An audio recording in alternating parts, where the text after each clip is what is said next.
Panibagong araw na naman sa atin mga mare at araw na naman ng labada. Ito talaga yung gawain natin sa bahay na nakakapagod. Pero pag natapos mo naman ay makakahinga ka na ng maluwag at napakaginhawa sa pakiramdam. Habang nakasala nga yung mga labahin ko ay inasikaso ko munang hugasan ng mga pinggan at nakapagsaing na din ako. Nagpainit na din ako ng tubig para makapagkape. Naalala ko nga na may binigay palang biko si nanay. Saktong-sakto nga ito para sa kape. Langgunisa nga yung niluto kong ulam dahil gustong-gusto din ito ng mga bata.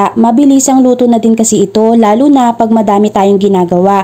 Kailangan pa talagang subuan itong dalawa kong chikiting mga mare dahil kung hindi tsatsagaan, subuan ay aabutin ng ilang oras yung pagkain nila. Pero minsan naman ay kumakain na sila mag-isa lalo na pag chicken na prito ang ulam mga mare. Kada isang linggo nga ako naglalaba mga mare at napakadami na nga niya agad.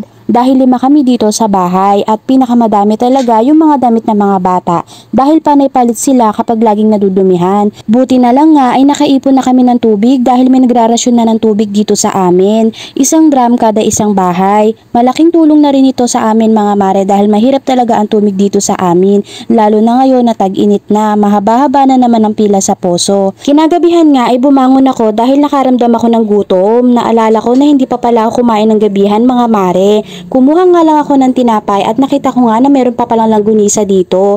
Kaya ininit ko na din. May natirang kape pa pala dito kanina. Saktong-sakto nga ito pang midnight snack. Hindi ko na nga rin binuksan yung ilaw mga mare at baka magising pa sila. Dito na lang din kasi yung higaan namin sa may sala.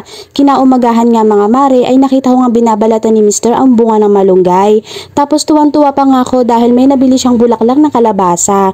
Ewan ko ba mga mare pero sobrang paborito ko talaga tong bulaklak ng kalabasa at yung talbos niya. Yun nga lang ay walang nabiling talbos si Mr. Sasahugan din pala namin ng kamote to mga mare, yung kulay orange para pang patamis sa ating gulay at okra na 4 na piraso nga lang. Nagprito na nga rin ako ng bangus pang sahog sa ating gulay.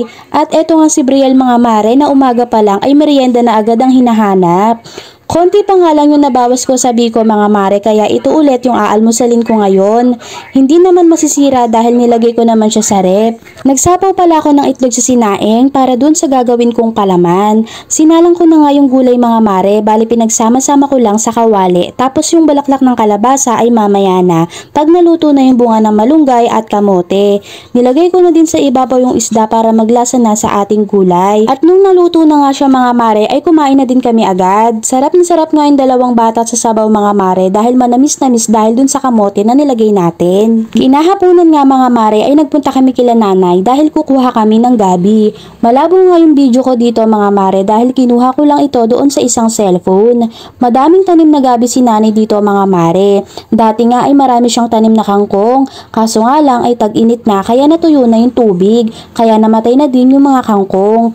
Dito na din pala naligo sila Mr. at Brielle mga mare. Poso nga din pala yung tubig dito kila nanay. Nakita ko nga pala na ang daming bunga ng sampalo kaya nagsungkit ako. May mga hinog na siya at matamis pa. Hindi ko na nga naabot yung iba kaya nagpatulong na ako kay Mr. Wala kasi yung pangkawit sa panungkit kaya ang hirap sungkitin.